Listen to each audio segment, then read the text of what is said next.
Welcome to all our viewers across America. I'm Rick Amato. This past Wednesday, a father by the name of Jamiel gave devastating testimony in front of Congress describing how his son was murdered, shot in the stomach, shot in the head by an illegal immigrant from Mexico.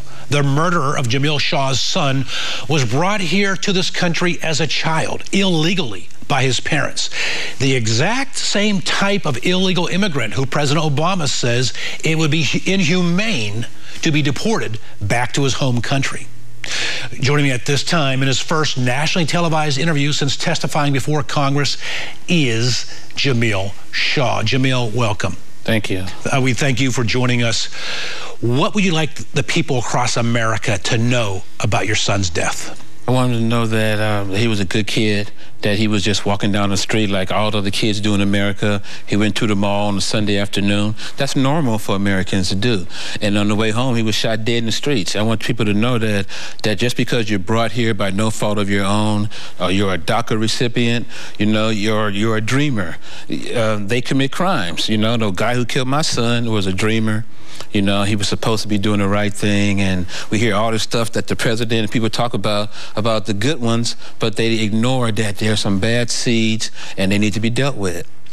It's my understanding this person who shot and killed your son was actually in a county jail and was set free the day before. Yes. He shot and murdered your son. He was set free the day before and is walking around the streets of America, Los Angeles in this case, illegally. Yeah, it was devastating because the way it went down, he was released one day.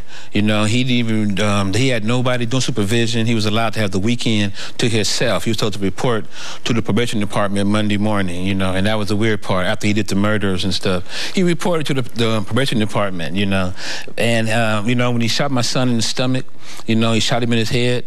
And at the same time, the coroner had told us that when he was laying down from the first gunshot blast to his stomach, that he had his hands up, and he shot him through his hand into his head, you know, and that's what sort of inflamed the whole situation, was that they were just ignoring, you know, these situations, that these people don't do bad things. You have said in front of Congress that if black lives really matter, then why does it appear that it only matters when a white police officer shoots a young black man or black kid?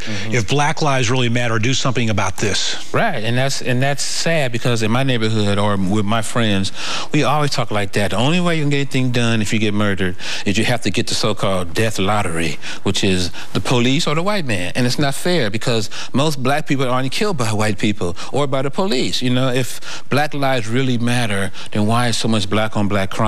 Why are illegal aliens allowed to kill American citizens? It doesn't matter if you're from Mexico or Africa. Illegal is illegal, and it's almost like it's okay because, well, you know, they're like our people, so to speak. So it's okay for them to kill us, and it's unacceptable. And they don't speak up for it enough. It seems as if that doesn't seem. What is happening, and maybe you disagree, I want to get your take, is that this White House, the media that goes along with it, those in the Democrat Party are calling illegal immigration the new civil rights movement. Those here illegally are fighting for so-called American civil rights. What happened to your son's rights? Hey, I say that every day. He had the right to be here. He was born here. He had the right to be on his street. It wasn't like people say he was in the wrong place at the wrong time. He was on his street at the time I told him to come home, you know, so he was doing the right thing, you know. So it's mind-boggling. You say this is a healing process for you, going in front of Congress, going in the media and talking about this. Yeah, it gives me a chance to vent, you know, or I just do like everybody else, because the grieving process, because I'm going through it, it's not designed for action. It's more of a thinking, and you sit around and you just consume yourself with your mind until it causes you to drink or drugs, whatever. That's destructive behavior. But with me, I decided that I wanted people to feel my pain. And the only way I can do that is by sacrificing my feelings and talking about it. And again, I know I'm sort of repeating this, but it bears repeating. The murderer of your son is the exact same type of person, the dreamer, a DACA recipient, who President Obama and those in the media and those on the left say deserve to be here because they were brought here as a child illegally by their parents. And they act as if there's no harm that could ever be done.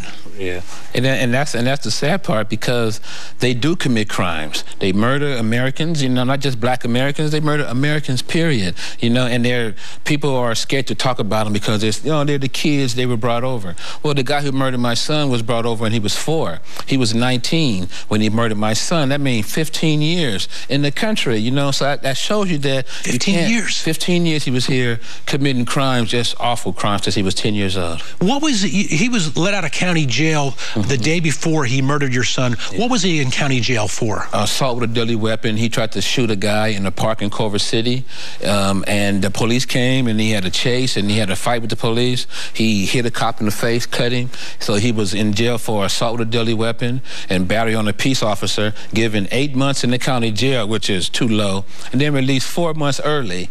The same day he got out, he was in my neighborhood because Latino gangs have to murder blacks, have to shoot blacks when they get out of jail. And that's what he was doing what he was supposed to do. The guy in the back seat of the car was there to document that he actually did it. He was even surprised, according to the driver, the statements that was in court. That's how we found out some of the stuff that we didn't know about. The driver of the car came forward and told everything. Boy, I see more than ever why you ask the question, if black lives really matter, why aren't you doing something here, Mr. President? There you go. And you know, it's not like I'm not blaming the president per se, because he was in the office, but he was campaigning at the time my son was murdered. Go ahead. And the policy which he is put into executive order would allow people like your son's murderer to stay here. Yeah, well, technically, the guy that murdered my son can qualify for the DACA or the DREAM Act. You know, maybe he'll get turned down, but he still can qualify for it, even though he's on death row. You know, Jamiel, let me ask you this. We interview a lot of folks on this show who are of African-American background, and what we find time and time again, anytime they say something which does not fit the talking points of the Democrat Party, does not fit the talking points of the White House, does not fit the talking points of the mainstream media, I'm talking politics in general, they have a different belief, different values, those black folks get minimized, get dismissed, act like there's some kind of nut out on a fringe. What's been a reception by the mainstream media, by the Democrat Party, by, say, the Obama administration to your story? Zero. This is what you were saying. They dismissed it.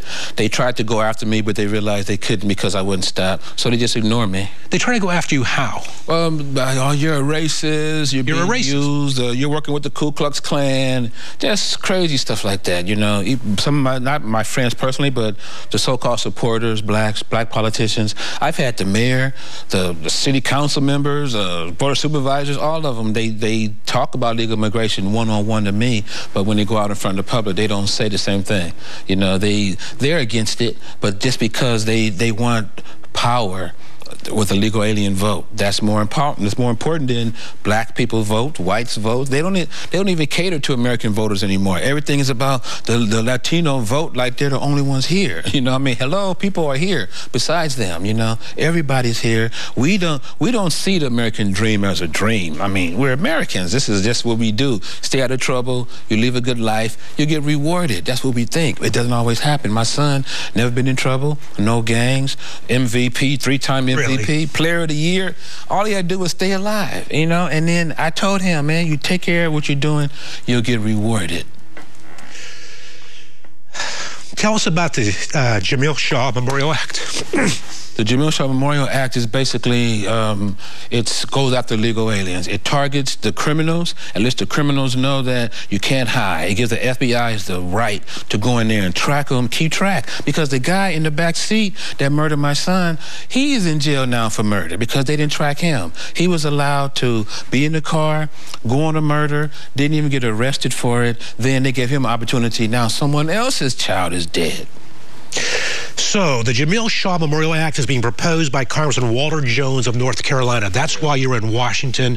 Anything our viewers can do? Should they contact their congressman? Please contact your congressman. Let them know you're fed up. You don't have to have a dead child. You don't want to feel like I feel. You know, it's not designed, your body isn't designed to lose kids. You know, you have a, you sort of think that I feel like I'm on borrowed time because the cycle, the process has been broken up. My son is gone, and he has my name. Whenever I hear my name, it's dead. Jamiel Shaw's dead. People are calling me thinking I was dead, you know, and they didn't even know I had a son. And, you know, people have to stand up because there's a lot of people who have lost children after me.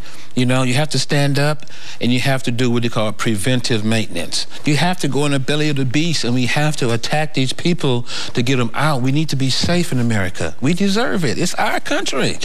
Your son's name is Jamiel Shaw Jr. for viewers out there. Again, the Jamiel Shaw Jr. Memorial Act being proposed by Congressman Walter Jones of North Carolina. Our viewers should contact their congressman and tell their congressman to support this Memorial Act. And again, it does what? It targets illegal aliens. It keeps them registered. It tracks them. It knows where they are, and we need to know where they are at all times because they grow up. They might come in as a dreamer or carried over, but they grow up. When they grew up, look what happened. All right. Jamiel Shaw, you're a big man. We thank you for coming in. Thank you. And we're going to support that Jamiel Shaw Jr. Memorial Act on this show. Anything we can ever do to support you and help you, you let us know. You're doing it right now. Thank you. All right.